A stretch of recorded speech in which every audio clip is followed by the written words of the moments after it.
we're gonna show the ZigZag machine. It starts off straight, and then this adjusts the width of the stitch. So how far is it moving from left to right? I'm gonna start really wide, and we're gonna show you how to finish an edge with a zigzag. And I'm gonna use a relatively narrow, maybe a 1.5 for the stitch length. You're going to kind of put the edge of the fabric where the needle is going to finish the zigzag. So the needle's finishing on the right hand side there, so that's where I'm going to try to line up the edge of the fabric and just sew it straight through. It'll pull.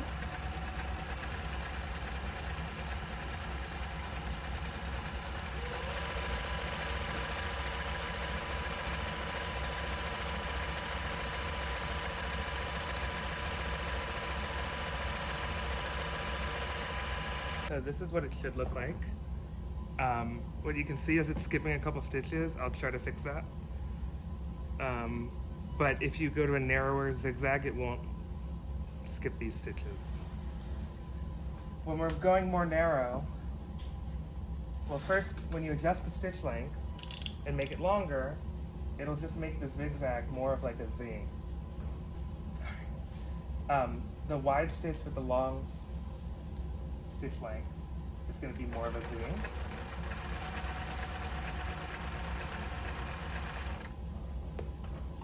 So you can hopefully see the difference on the video.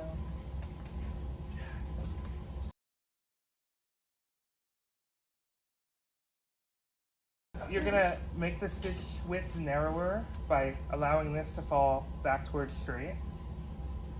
And then I'm going to also have the stitch length shorter, because it'll give you a tighter zigzag, close to a 1. I'll fill a line of this so you see what it looks like.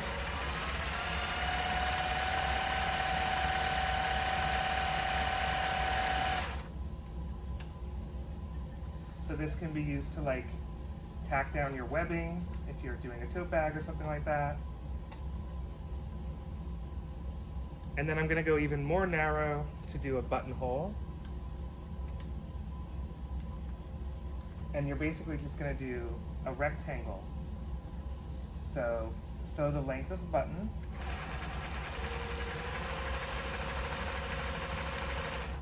And then I'm going to leave the needle in and turn it 90 degrees. And so a little past the width of the zigzag. Leave the needle in again, and then you're going to continue parallel with a little, maybe 2 yarn gap between the 2 zigzags.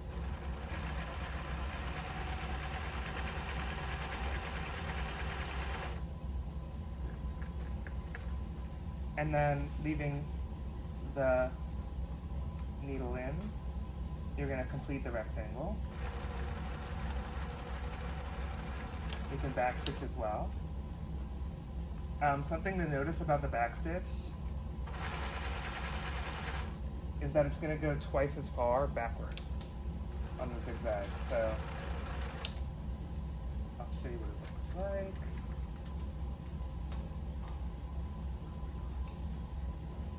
So that's my kind of sloppy buttonhole, to be honest, but you'll just cut between the two, and now it's finished. If there are any loose yarns, you can pull them out.